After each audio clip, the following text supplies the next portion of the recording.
teknik sampling. Yang pertama ada sampling acak atau random sampling.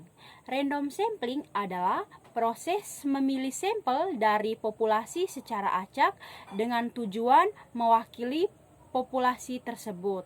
Dalam random sampling, biasanya setiap anggota populasi memiliki peluang yang sama untuk dipilih sebagai sampel.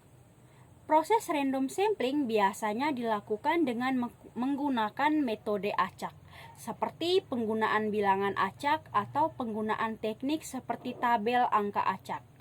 Dengan menggunakan metode tersebut, setiap anggota populasi memiliki peluang yang sama untuk menjadi bagian dari sampel yang diambil.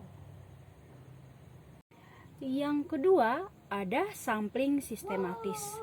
Sampling sistematis adalah metode pengambilan sampel yang dilakukan dengan cara memilih elemen dari populasi berdasarkan interval tertentu.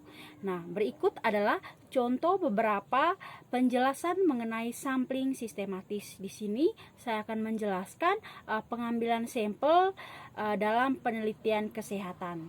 Nah, misalnya dalam penelitian kesehatan, jika Anda ingin meneliti 200 pasien dari 2000 pasien di rumah sakit, Anda bisa memilih setiap 10 pasien yang datang ke rumah sakit. Ini memastikan bahwa sampel yang diambil memiliki populasi secara merata. Yang ketiga, sampling stratifikasi atau stratified sampling. Populasi dibagi menjadi beberapa strata atau kelompok berdasarkan karakteristik tertentu dan kemudian dilakukan sampling acak dari suatu strata. Yang keempat, sampling cluster atau cluster sampling.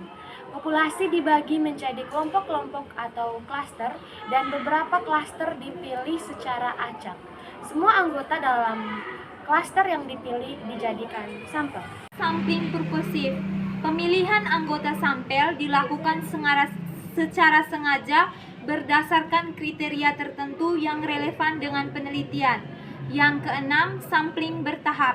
Menggabungkan beberapa teknik sampling, misalnya melakukan sampling cluster terlebih dahulu, lalu melakukan sampling acak dalam cluster yang terpilih. 7. Sampel konfisiensi. Sampel ini sering digunakan dalam penelitian awal, akan tetapi hanya menghasilkan bias. 8. Sampel kuota. Peneliti menentukan jumlah tertentu dari setiap kategori dalam populasi dan melakukan pemilihan sampel kuota terpenuhi. 9. Sampling snowball. Digunakan untuk ketika populasi sulit dijangkau, anggota terpilih awalnya merekomendasi anggota lain untuk dijadikan sampel. The good life.